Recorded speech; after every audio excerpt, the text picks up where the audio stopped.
From the far reaches of the Milky Way galaxy, it's Retro Nerd Girl with a film review for you.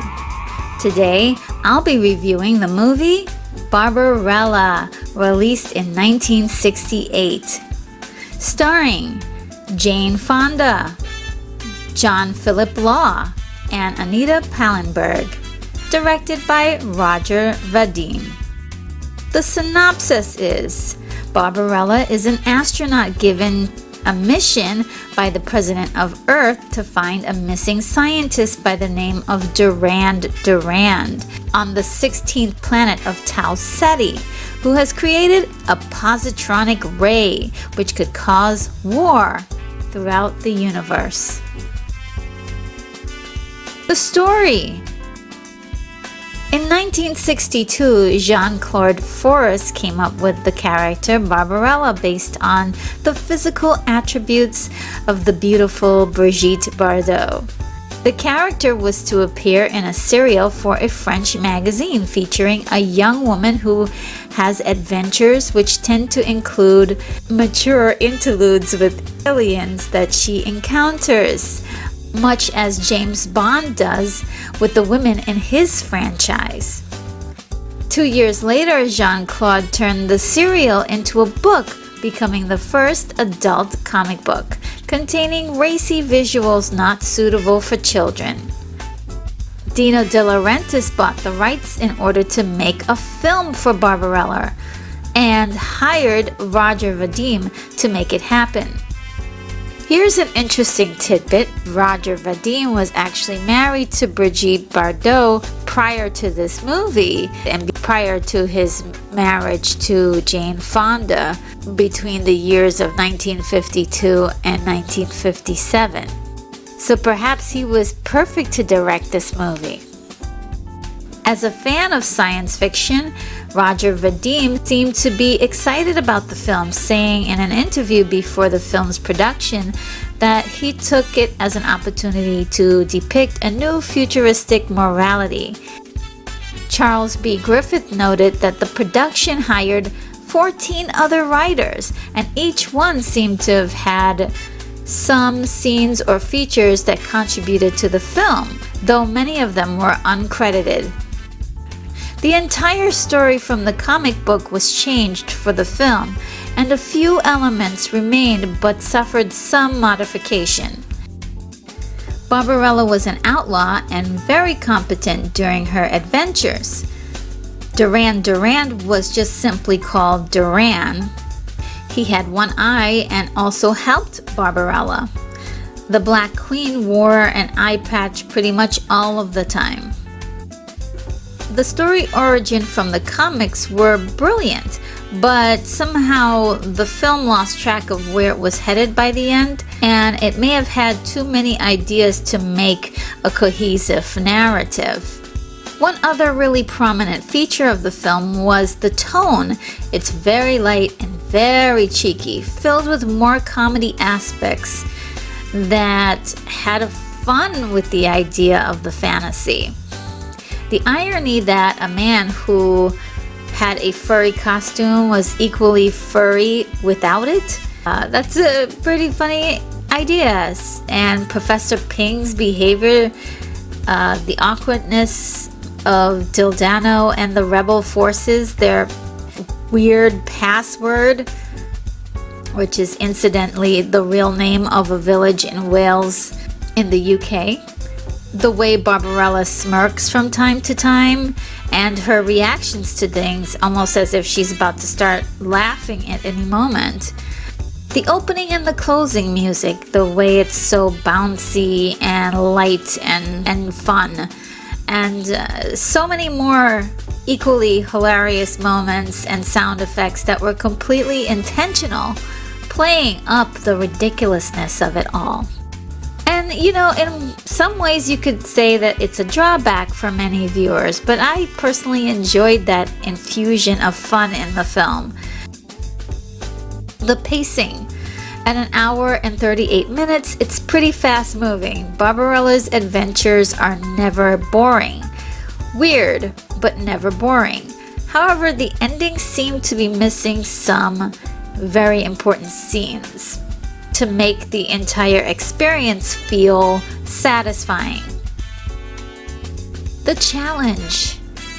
At first you think that the biggest challenge in the story is going to be the character that is called the Black Queen, or the Great Tyrant, as she's often referred to. But she is actually the lesser of the many evils presented in the film.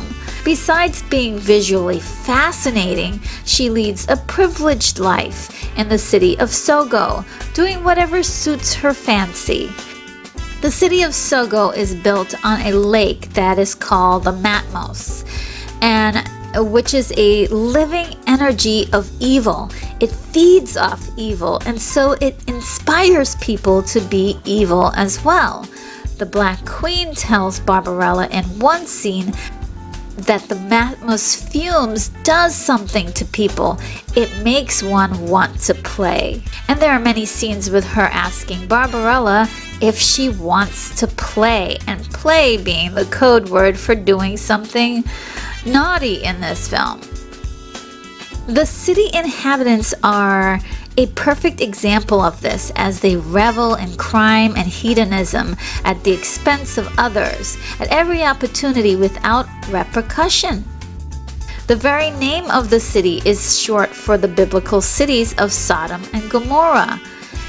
Anyone or anything that is good is cast into a place called the Labyrinth to live off orchids and roam aimlessly.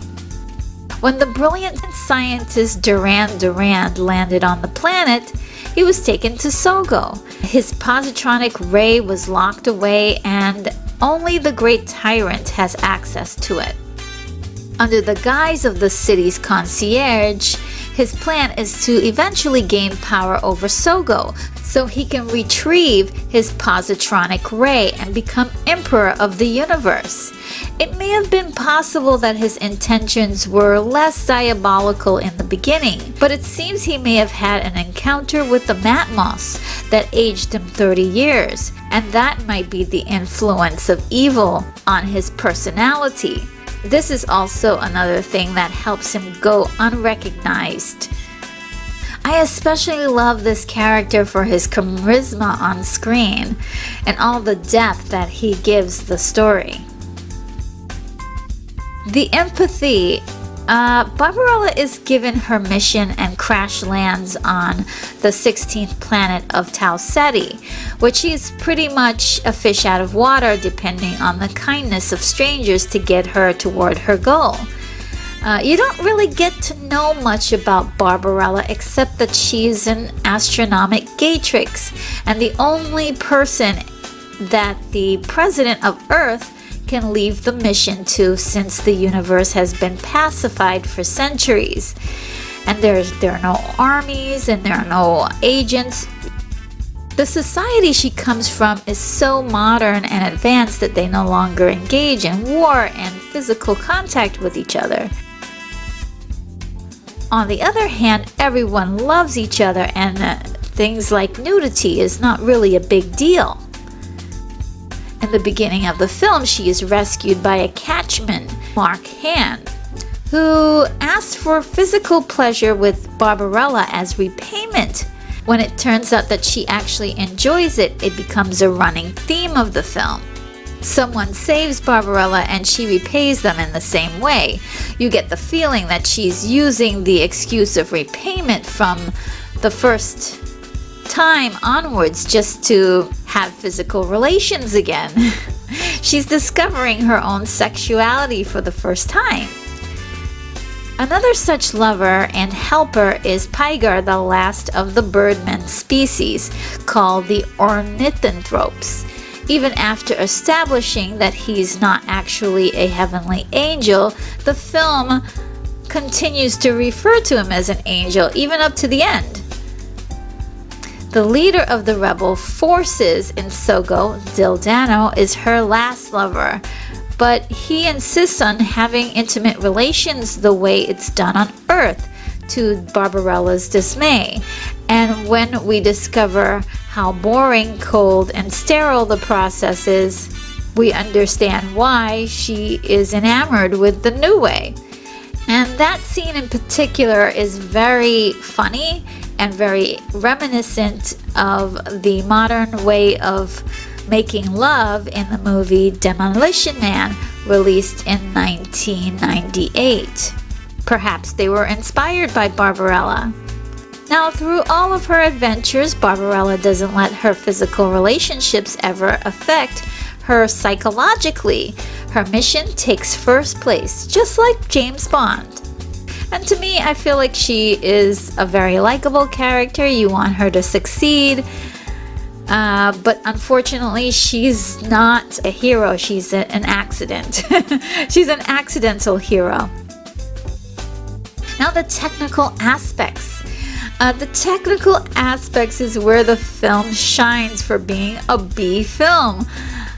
I absolutely loved, and possibly many other people, it is a very inspiring moment, the stunning zero gravity opening credit sequence, which was quite geniusly achieved by having the actress move around on a plank of plexiglass with a picture of the spaceship underneath and filmed from above.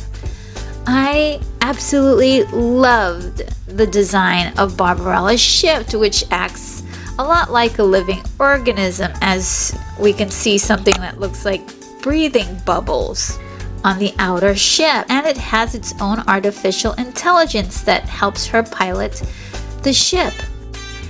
I like the fact that the ship's door opens and closes like a camera shutter. There are lots of little details like that I adore, that are different from what you would expect a spaceship to look like. Inside Barbarella's spaceship is completely outfitted with shag carpeting from top to bottom, a changing room, a communication statue, an organ control panel, and a famous painting by Seurat. The most memorable part of the film for many people are the many exotic costumes that Barbarella wears throughout the film. And she has 7 costume changes, and they all are magnificently imaginative, inspiring fashion designers, pop stars, cosplayers for decades. The wild, imaginative sets were gorgeous. Some of the scapes were just breathtaking for what they were able to manufacture in the studio. It's all done in the studio, but it looks like it too. But it's pretty incredible because they use color spectacularly to give you interesting images. The film was stuffed to the gills with interesting visual details, like blue rabbits in the background, people hanging from the ceiling, flesh-eating pterodolls, children on leashes, death by parakeet, tube traveling, and people swimming in tubs as their essence is being smoked at a lounge, just to name a few things. Now, if you were to compare this movie to another movie done in the same year, like 2001 Space Odyssey, of course it doesn't match up at all. It doesn't even compare. It's not even comparable. But for a B film to do this to have this kind of detail, I think is very, very commendable. I noticed also some very unusual, and everybody probably noticed, some very unusual Foley in this film. And if you don't know what Foley is, it's just sound effects that are put in after you film.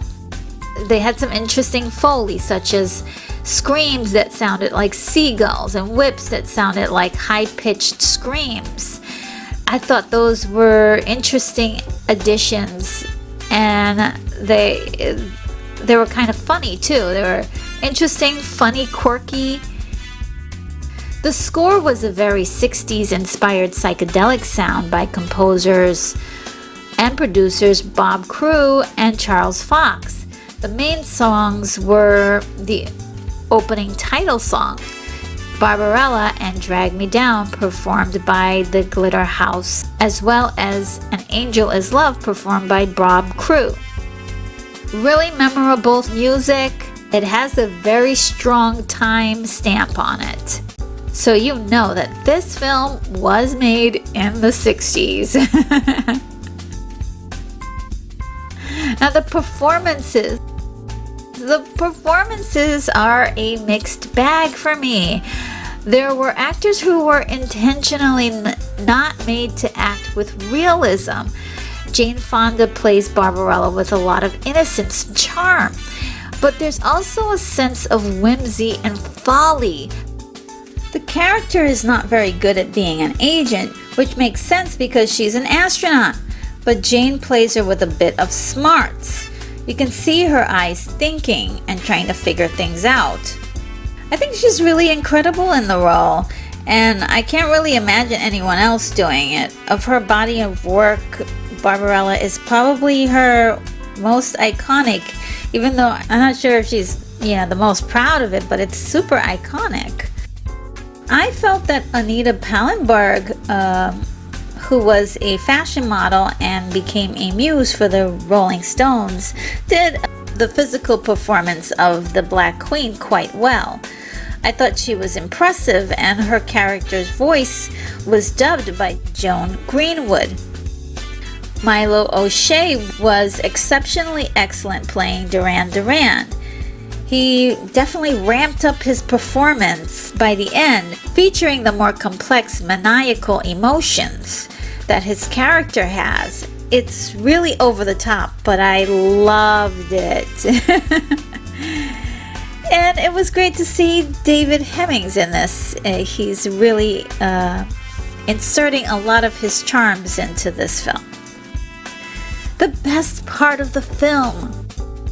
I absolutely loved the costumes. They really stick out in my mind. There were a lot of attention to make sure that every single character in the film looked very avant-garde and unusual, and I appreciated all that.